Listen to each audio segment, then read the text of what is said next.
Huwag na tayong magulat kung magkasundo itong Converge Fiber Xers at itong Rain or Shine Elasto Painter sa isang trade kung saan mapupunta itong si Sean Ildefonso dito sa Converge Fiber Xers.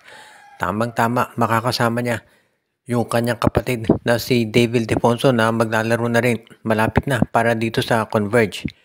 Ang malamang maging kapalit nitong si Sean Ildefonso ay isang second round pick. At kapag nagkataon, dalawang Ildefonso mapupunta na dito sa Converge. At syempre, magiging masaya niyan itong si Danny Ildefonso.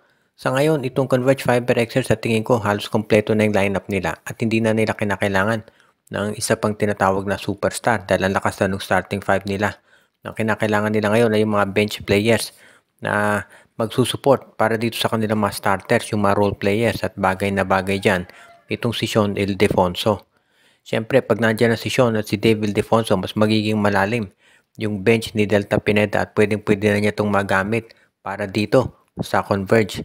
At yan ang dahilan kung ba't marami naniniwala na ito namang trade na to, Sean Ildefonso kapalit second round pick. Obviously, fair naman yan at walang magiging issue yan pagdating dito sa PBA Trade Committee. Kaya madaling maaprubahan ang nasabing transaksyon at sigurado na magiging maganda to para dito sa nasabing koponan. Sa panig naman ng Rain or Shine, malaki may itulong nitong second round pick dahil alam naman natin dyan kumukuha ng mga talent itong si Coach Yeng Giao. Kaya nga itong second round draft pick na yan magagamit yan ni Coach Yeng para kumuha ng mga role players na nababagay dito sa kanyang sistema. Alam naman natin yung estilo itong si Coach Yeng Giao, dyan talaga yung kumukuha yung mga unheralded o yung mga hindi kilalang players ang kinukuha niya pero nakikita niya nababagay dito sa sistema ng Rain or Shine. Kaya win-win ito para sa dalawang koponan.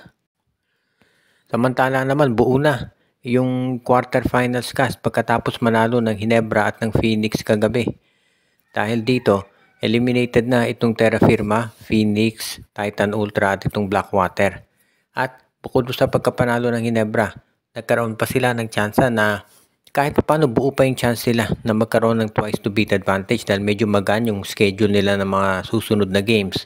At kung ikaw naman ang Ginebra, pang magandang balita dyan ay dahil dito sa struggles nitong Terra Firma dito sa mga pagkatalo nila, halos sigurado na yung draft pick na nakuha nila sa Terra Firma yan ang magiging number 1 sa susunod na draft. So ibig sabihin number 1 pick ang Barangay Ginebra. Siyempre, ang pinalit lang nila dyan si Ahan Misi at itong si Aljon Mariano. So, ang laking pakinabang yan para dito sa Barangay Ginebra. At may mga nagsasabi nga na baka si Michael Phillips ang kunin nila dyan sa susunod na draft para talagang mapalakas yung lineup nila. Kaya nga ngayon, aabangan na lang natin kung sino yung kukunin ng Barangay Ginebra sa susunod na draft. Kapag kumpirmado na number 1 pick ang Ginebra, dyan lalabas ngayon yung mga options kung sino-sino yung mga sasali sa draft at pwede nilang makuha. Kaya magiging very important ito para dito sa Barangay Ginebra. Ngayon naman, kinakailangan din natin pag-isipan kung sino-sino yung mga pwedeng mag-apply para dito. Ang importante lang dito kung ikaw Ginebra, ma-secure mo yung number 1 pick kaya sigurado na magiging maganda ang kalalabasan nito. Tuloy ito asahan natin na magiging maganda resulta nito para dito sa Barangay Ginebra at natitiyak din natin na magiging isa na yan doon sa mga tinatawag natin na major milestones ni Coach Tim Cone. Kapag malay natin sumali doon sa susunod na draft itong si DJ Fenner o kaya itong si Darren Mayo o malay natin baka si Dwight Ramos o yung si Kevin Kiambao. Aba pag nangyari yan parang naka-jackpot talaga itong Barangay Ginebra pagdating dito sa draft. Yung sister team naman nila na San Miguel Beermen, nag-iisipan daw ngayon kung papasok sa isang sign and trade kasama naman itong Meralco Bolts. Yes, alam natin ka-rival group nila yan pero mukhang interesado to talaga ang San Miguel Beer na ma-acquire ang serbisyo nitong si Jason Brickman. Si Jason Brickman ang naglalaro ngayon sa Abra pero may contract yan dito sa Meralco. So kapag natapos na yung MPBL, maglalaro na yan para doon sa Meralco Bolts. Mukhang gusto raw ng San Miguel na ma-acquire ang serbisyo nitong si Jason Brickman para dito sa kanilang roster. Pero magdedepende lahat yan syempre kung papayag itong Meralco Bolts. Magdedepende kasi yan kung sinong i-offer ng San Miguel Beermen. Kinakailangan nating pag-isipan dito mabuti. Unang-una, itong si Jason Brickman ay 34 years old na.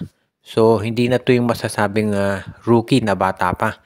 Kaya nga yung value nito medyo bumaba kaya bumagsak to. Marami nag-expect sana na ito magiging number 1 pick. Yun nga lang kasi 34 years old na to.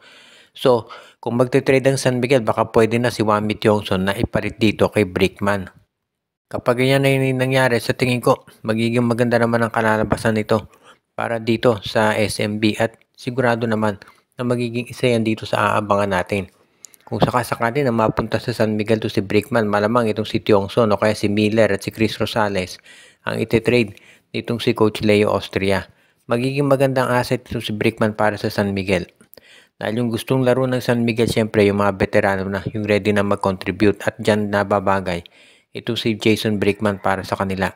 Kaya hindi na ako magtataka kung talaga si Brickman ang gugustuhin ng San Miguel na makuha at maidagdag dito sa kanilang roster. Ngayon, depende na lamang yan siyempre dito kay Coach Luigi Trillo kung tatanggapin niya yung i-offer ng San Miguel na kapalit para dito kay Jason Brickman. At ang huli nating balita ngayon, itong Phoenix Fuel Masters, very disappointing. Itong itong conference na to. Na-eliminate sila nitong Meralco Bulls kagabi at ibig niya sabihin sunod-sunod na conference na hindi nakaka-semis o quarters man lang itong Phoenix Fuel Masters.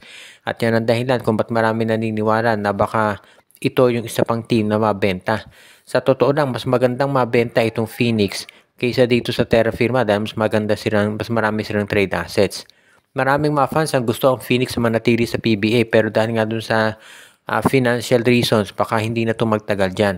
At yan ang dahilan kung ba't marami naniniwala na itong Phoenix ay mabebenta rin. At least ang advantage kung may bibili dito sa Phoenix, independent team yan at ang daming assets niyan. Yung draft picks nila, si Will Gosum, si Kai Balungay, Jason Perkins, Richie Rivero, pwede kang bumuo ng isang team talaga dyan na magko-compete. Kaya sa tingin ko nababagay talaga itong Phoenix Fuel Masters na manatili sana sa PBA pero kung hindi nila kaya, dapat merong team na bumili dyan na yun talaga namang kaya o can afford talaga na bilhin itong Phoenix Fuel Masters at magbubuo ng isang malakas na team. Dahil yan talaga ang hinahanap ngayon ng mga fans.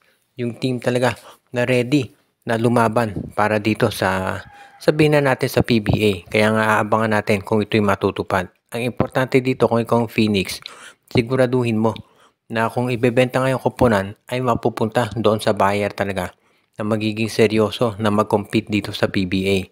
Dahil syempre, isa yan dito sa abangan ng mga fans talaga kung magiging seryoso ba yung bagong team na sasali sa PBA na mag-compete dito. Dahil syempre, magiging matindi talaga yung competition dito sa PBA. So, kinakailangan kung gusto mo pong bumuo ng team dyan, ay sabihin nga natin malalim yung package mo at ready kang gumastos para sa isang team.